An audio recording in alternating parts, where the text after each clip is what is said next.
So, good morning guys. So, problema tayo. Hindi tayo mapasok na San Juan. Fiesta pala na San Juan ngayon. Time pasahan dun sa garahe.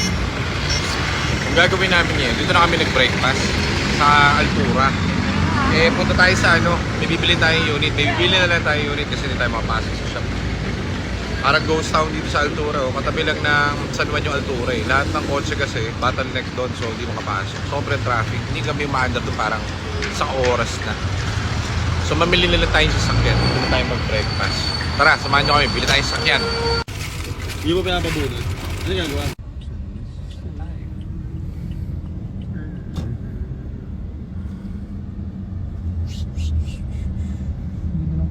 Basta first owner yan. Goods tayo. Sige. Tara, natitignan tayo ang kotse guys. Paranaque to eh. So ang titignan natin actually is Trailblazer. Maganda yung offer. And first owner yung may-ari. So dito tayo ngayon sa Paranaque. Tignan natin tong Trailblazer niya. So Trailblazer 2015 automatic diesel boy. Check natin ang units. With Mark Yaki syempre. And Nico boy. Isa. So, pag titingin kayo mga SUV, tignan nyo yung ground clearance para malaman nyo kung may tindig pa o naspaging na. Siyempre, important, engine tunog. So, medyo kabisado natin yung tunog ng ganito, okay naman. Ang Chevy guys, hindi yan kaparehas ng Ford. Parehas sila American brand, pero mas sa atin, mas medyo pricier ang presyo ng Chevy. Lalo na ang brake shoes nito. Or brake pads. Medyo mahal.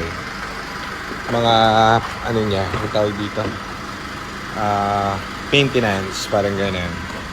So, titignan syempre dito kung all goods yung tranny. Yan si Nico. Checking ng OBD sa unit. Aesthetic wise, okay naman. Mukhang mabisa at mukhang kaya-aya. Puti.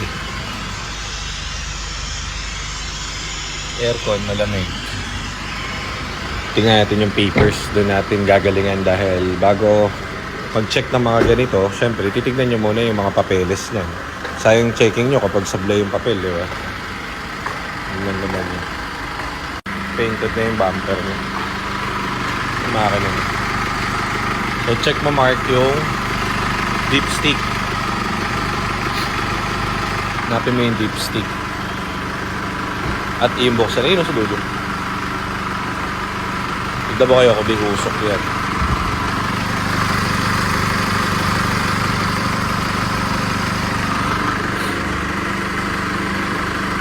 Wala namang globe ay nakausok.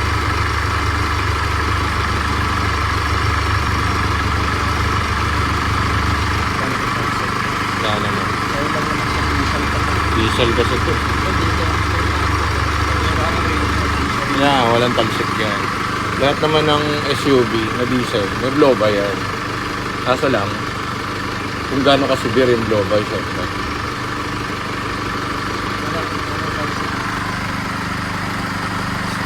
Ayos. Oh, good. Pinalisan natin yung Trailblazer kasi Sir, good afternoon. dali. Ikaw, kausap ko kasi yung mechanic Namin kasi alis. meron kasing babae dun sa gilid niya.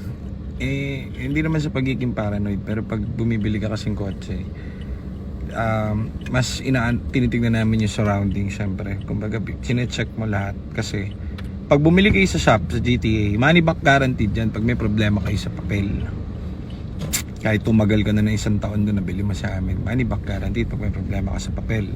Eh, ang siste, inaalam namin lagi yung mga paperworks kung sure po. Eh, inalisan namin yung eto kasi may nag-aabang dun sa gilid, parang nakatago, may babae. Tapos, alisan natin kasi may babae. Tapos, sabi ko kay Nico, paglabas namin, check namin maigi. Aba, ayos. Ano pala, kumbaga tinandaan namin yung mukha ng babae. Kumbaga hindi nga sa pagiging paranoid, just checking kasi may mga ganun eh. may nakikita kaming buyer na ganun, may nag-aabang na tao dun sa likod. Yung pala, pinabibenta dun sa kausap namin yung kotse. So hindi siya yung first owner, parang ganun.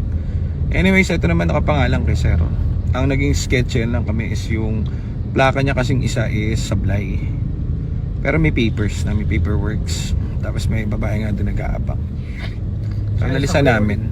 Pero ngayon, kumain muna kami, nag-lunch lang kami sandali. Chinek namin. Legit yung papers Tapos binalikan namin yung guard kasi condo to Sabi nung guard, 7 years na raw sila rito. So, di naman sa pagiging doubtful. Syempre, di natin kilala yung binibilan Kailangan lang namin i-sure para walang magiging problema yung ibebenta nating kotse, di ba?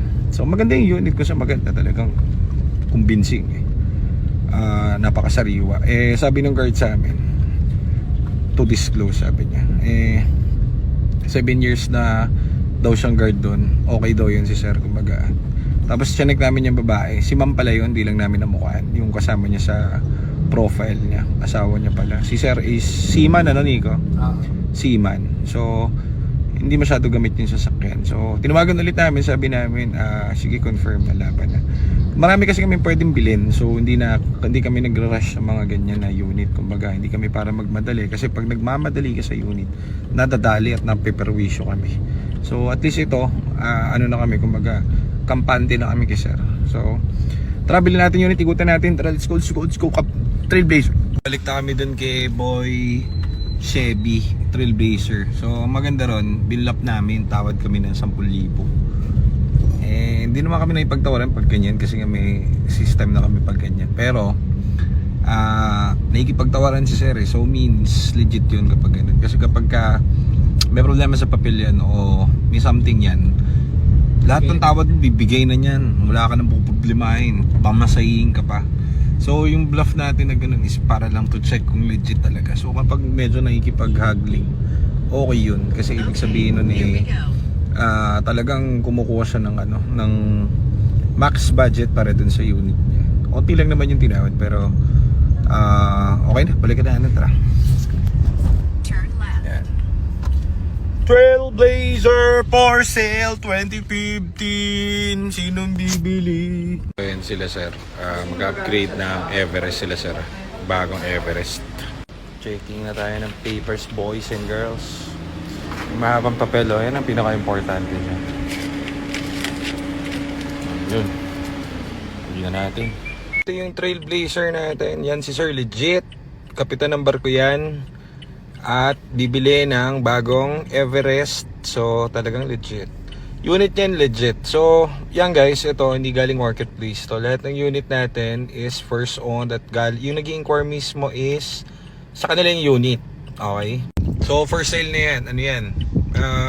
520 yan sa market. Ang sweet spot yan na nabibili. Yung automatic na ganito kasariwa siguro marasa 480ish mga ganyan. O sa atin, makukuha nyo lang to ng 470, gets nyo na. Kasi nakuha lang naman namin to ng 450 yata namin nakuha ni Nico.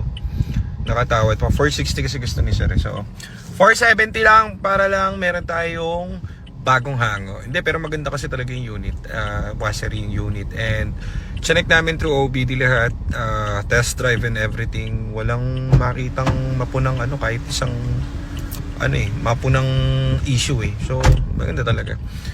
Kuhanin na rin natin at sayang at maganda naman yung unit para dun sa mga naghanap ng SUV na medyo mataas ang clearance at bago gulong, naka all-terrain yung gulong so all goods to. So at least yan, hindi yan galing sa marketplace. Kanina nag-inquire ako dun sa isang unit, may nakita akong Fiesta dun. Sinek ko lang naman pero hindi kasi kami kumukuha dun. Problema ko kasi doon kapag bibili ka sa marketplace, ang dami nilang, 'di ba, in-inquire ko isa. Pagka-inquire ko, ma'am, sa inyo yung unit. Sabi ba naman nung in-inquire ko, helping a friend. O tapos tumawag yung friend, sabi ng friend, hindi po ako yun, sir. Dito nyo pupuntahan Cavite, pero yung anak ko po nasa Makati. Ang dami naman, daming kwento, daming chika. Kumbaga, hindi namin pinuntahan kasi syempre, alam mo yun, market, daming chika, daming kung saan ka pupuntahin. Ang gulo. So yun, meron tayong Trailblazer. Abangan nyo, uwi ko na sa shop. Mark Yakis yan. Mark Yakis yun.